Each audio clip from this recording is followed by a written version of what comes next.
Dans une vidéo précédente, j'ai eu l'occasion de te présenter l'histoire ecclésiastique d'Eusèbe de Césarée. Si tu n'as pas eu l'occasion de la voir, je te la recommande. Dans ce livre, Eusèbe, qui est un historien qui écrit au tout début du IVe siècle, donc dans les années 300-310 environ, raconte en fait l'histoire des 3 premiers siècles du christianisme. Et il évoque notamment tout au long de cette histoire, à plusieurs reprises, la question du canon biblique, c'est-à-dire quel livre compose la Bible.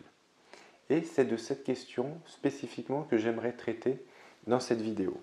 Donc j'ai relevé en fait dans ce livre les différents passages où Eusèbe parle du canon biblique. Alors parfois il peut donner son opinion à lui, parfois il rapporte aussi l'opinion de d'autres personnes, soit d'un chrétien particulier qu'il cite, soit des fois il est question de la pratique de certaines églises.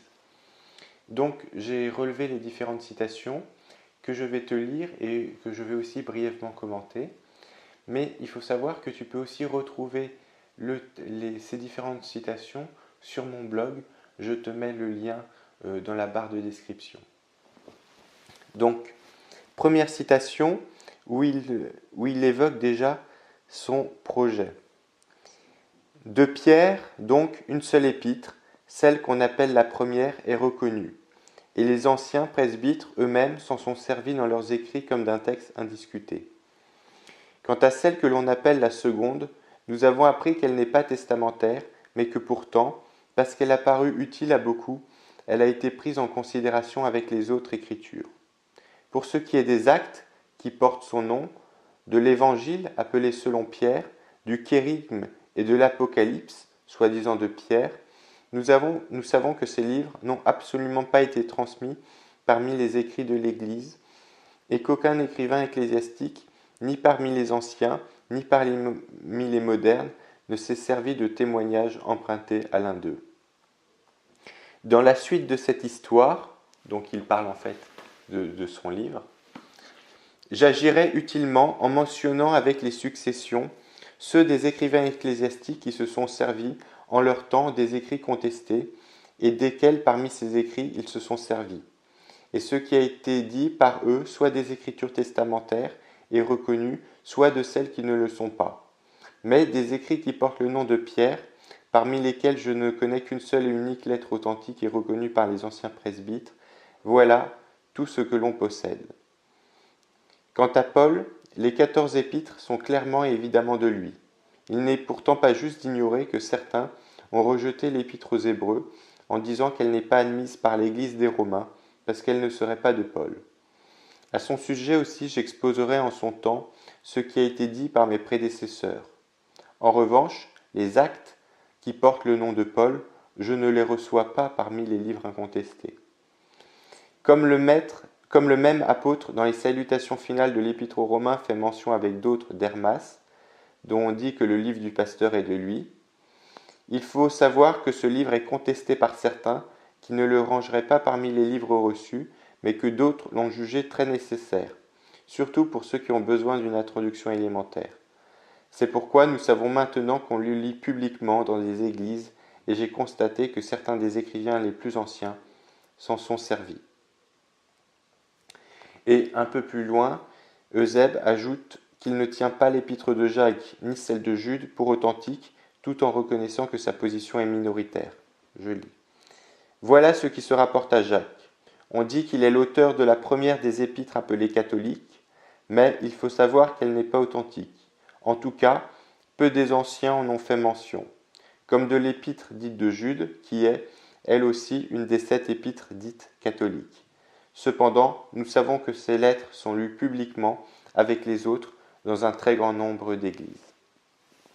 Donc, ici, déjà, un premier commentaire sur cette présentation d'Eusèbe. Eusèbe commence par évoquer le cas des écrits attribués à Pierre. Et on voit qu'en fait, il distingue 3 catégories qui vont lui servir pour tous les autres écrits. D'abord, les écrits incontestés. Ensuite, les écrits contestés. Et enfin, les écrits complètement rejetés. Donc pour Pierre, par exemple, l'écrit incontesté, c'est la première lettre.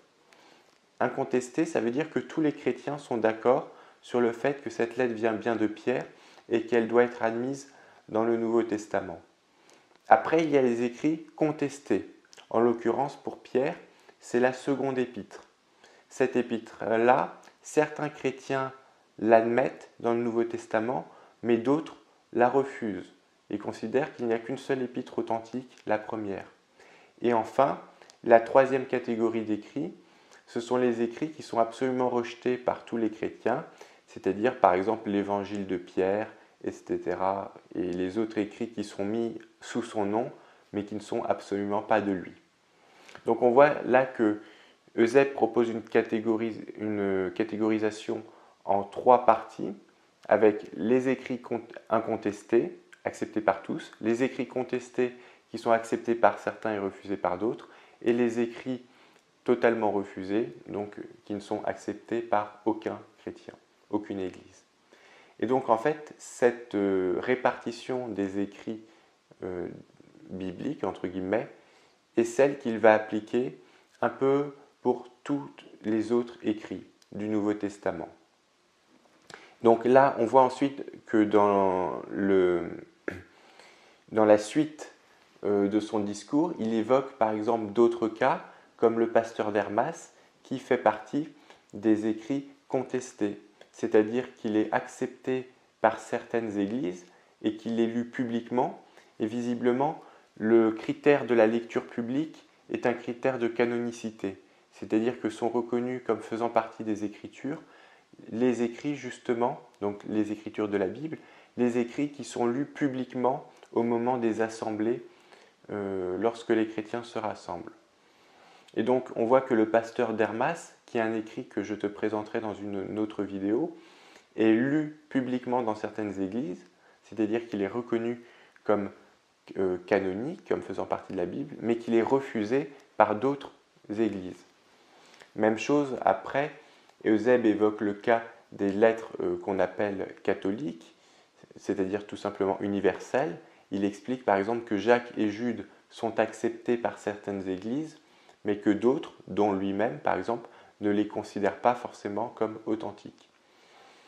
Donc c'est une approche très intéressante qui permet justement de faire le point un peu sur l'opinion des églises à cette époque.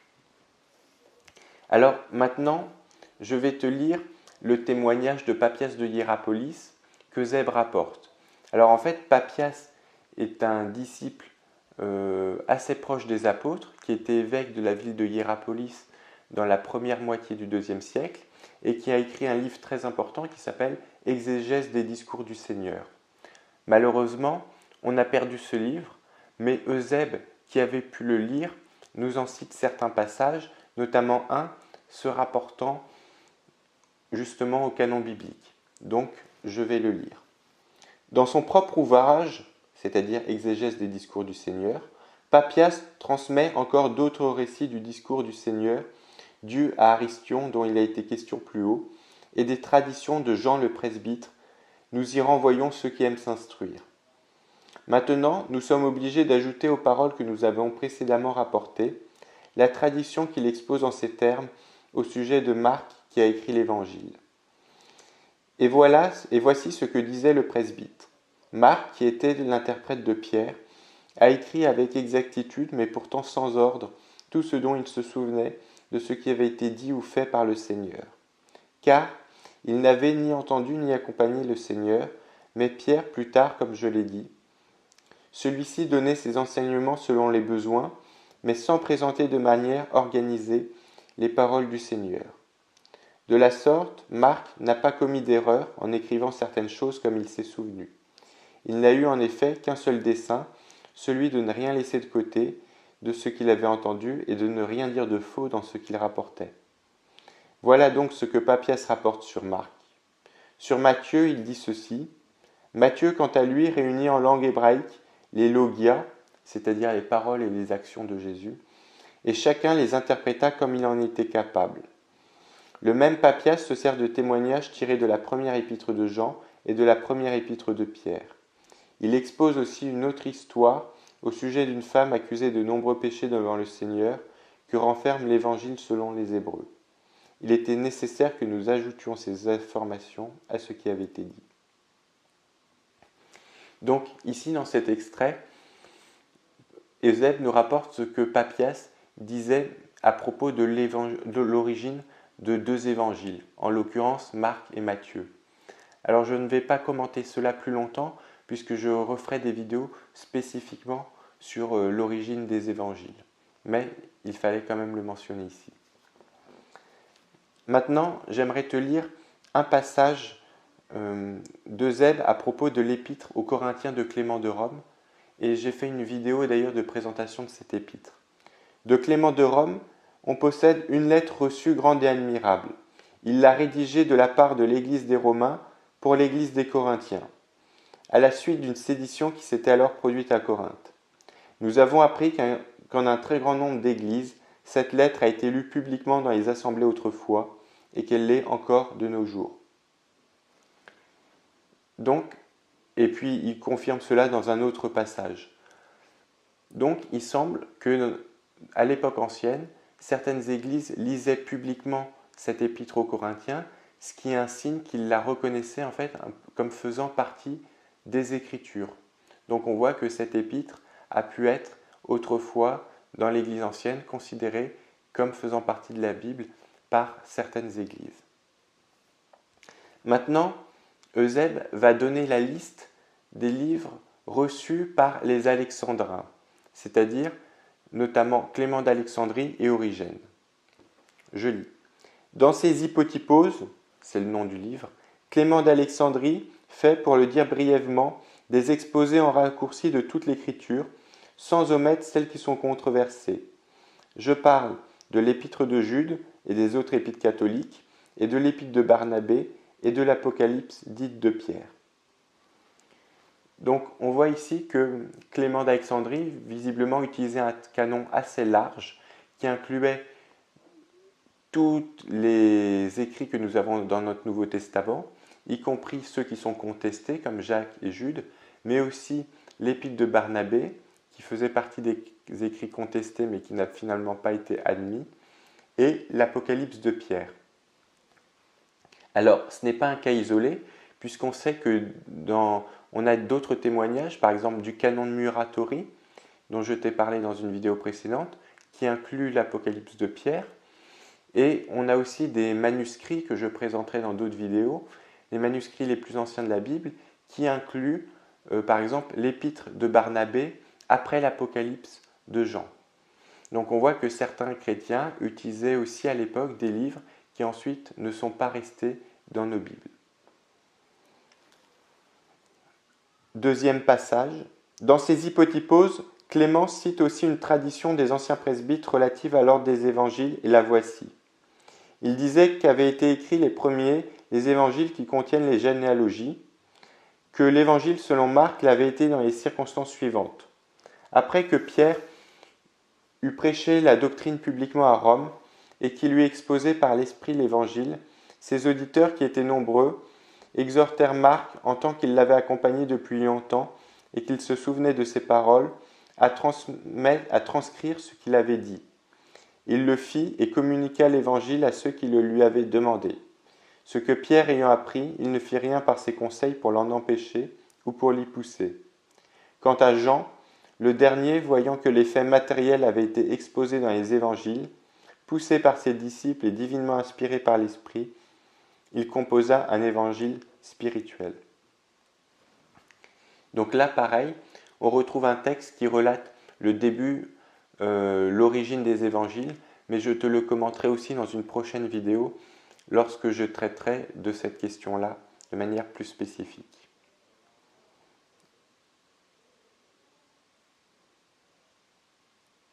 Maintenant, Eusèbe aborde Origène. Donc Origène qui était un des plus grands commentateurs, le plus grand commentateur de la Bible dans l'Antiquité, et il évoque le canon biblique que suit Origène. Dans le premier des livres sur l'Évangile selon Matthieu, Origène s'en tient au canon ecclésiastique et atteste qu'il ne connaît que 4 évangiles. Comme je l'ai appris par la tradition à propos des 4 évangiles, les seuls aussi à être incontestés dans l'Église de Dieu qui est sous le ciel. D'abord a été écrit celui selon Matthieu, qui fut un moment publicain avant d'être apôtre de Jésus-Christ. Il l'a édité pour les croyants d'origine judaïque et composé en langue hébraïque. Le second est celui selon Marc, qu'il l'a rédigé suivant les indications de Pierre. D'ailleurs, dans son épître catholique, Pierre appelle Marc son fils, quand il dit « L'Église élue qui est à Babylone vous salue, ainsi que Marc mon fils ». Le troisième évangile est selon Luc, celui qui a été loué par Paul et composé pour les croyants d'origine païenne. Après tous, l'évangile selon Jean. Dans le 5e livre de ses commentaires selon Jean, Origène dit ceci à propos des épîtres.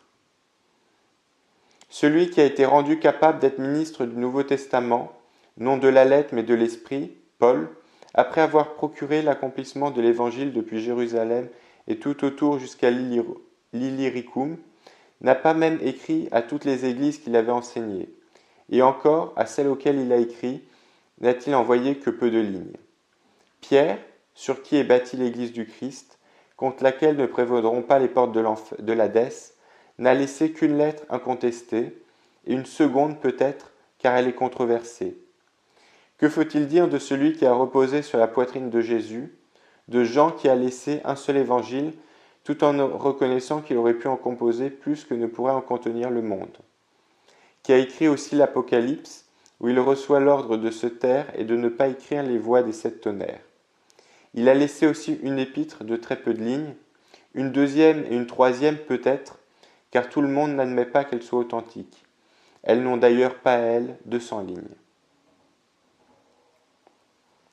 Enfin, il faut ajouter que Eusèbe rapporte que Denys d'Alexandrie, donc qui était l'évêque d'Alexandrie à peu près en même temps qu'Origène justement, lui considérait que l'Apocalypse, un peu plus tard qu'Origène, ne venait pas de Jean, qu'elle était bien d'un Jean, mais qui n'était pas Jean l'apôtre. Donc, on voit là, pareil, pour Origène, il reconnaît les 4 évangiles, les écrits de Paul ne posent pas de problème, et ce sont surtout les épîtres catholiques qui sont débattues. Certaines sont incontestées, la première de Pierre, la première de Jean, mais d'autres font l'objet de débats au sein de l'Église. La seconde épître de Pierre, la deuxième et la troisième épître de Jean notamment. Alors, une fois toutes ces citations faites, et je terminerai par là, Eusèbe conclut lui-même en faisant un peu un bilan des écrits et de ce qu'il a pu constater en lisant les écrivains ecclésiastiques des premiers siècles et aussi en se renseignant auprès des églises qui sont à son époque, quelle était leur pratique finalement de lecture. Et il résume tout cela ainsi. Arrivé à ce point, il nous semble raisonnable de récapituler la liste des écrits du Nouveau Testament dont nous avons parlé. Et, sans aucun doute, il faut placer en première place la Sainte Tétrade des Évangiles qui suit le livre des Apôtres. Après ce livre, il faut citer les épîtres de Paul, à la suite desquelles on doit recevoir la première attribuée à Jean et également la première épître de Pierre. À la suite de ces ouvrages, il faut ranger, si on le juge bon, l'Apocalypse de Jean, au sujet de laquelle nous exposerons en son temps les divers points de vue. Tels sont les livres reçus universellement. Parmi les écrits contestés, mais reçus pourtant par le plus grand nombre, il y a l'épître attribuée à Jacques, celle de Jude, la deuxième épître de Pierre, et les dites deuxième et troisième de Jean, qu'elles soient de l'évangéliste ou d'un autre qui portait le même nom.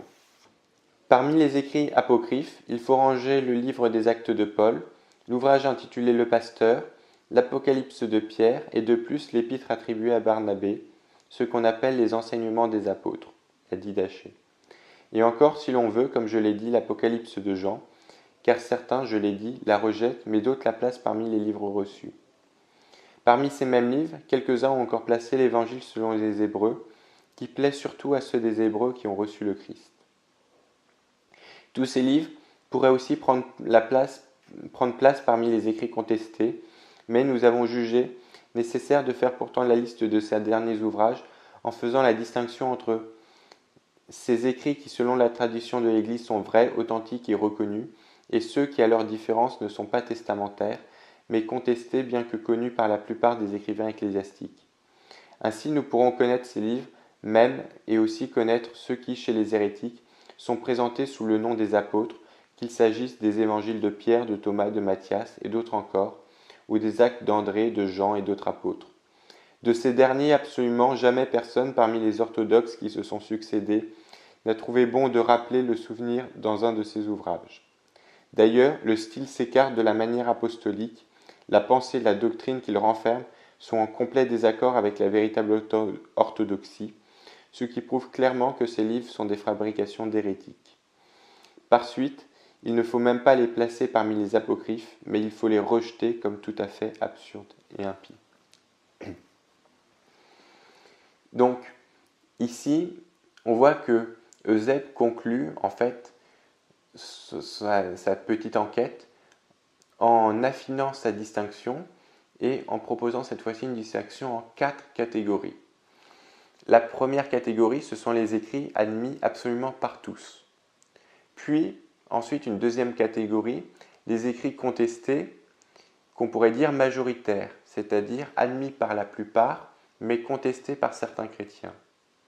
Puis, dans une troisième catégorie, les écrits contestés minoritaires, c'est-à-dire rejetés par la plupart des chrétiens, mais admis par certains. Et enfin, la quatrième catégorie, c'est les écrits absolument, on pourrait dire, totalement rejetés par tous les orthodoxes, les chrétiens orthodoxes, et qui ont été simplement composés par ce qu'il appelle les hérétiques, c'est-à-dire des personnes qui sont en dehors de l'Église et qui ont composé ces écrits juste pour justifier leur propre doctrine. Voilà, donc c'est le bilan qu'on pouvait dresser de l'enquête qu'Eusèbe effectue dans son histoire ecclésiastique. Comme je l'ai dit au début, si tu veux reprendre tous ces textes plus calmement et retrouver les références exactes, tu peux directement aller voir sur mon blog, il y a la version écrite de ce que j'ai pu te lire, de ce que je viens de te lire. Si tu as des questions ou des remarques, n'hésite pas à me laisser un commentaire et moi je te dis à bientôt pour une prochaine vidéo.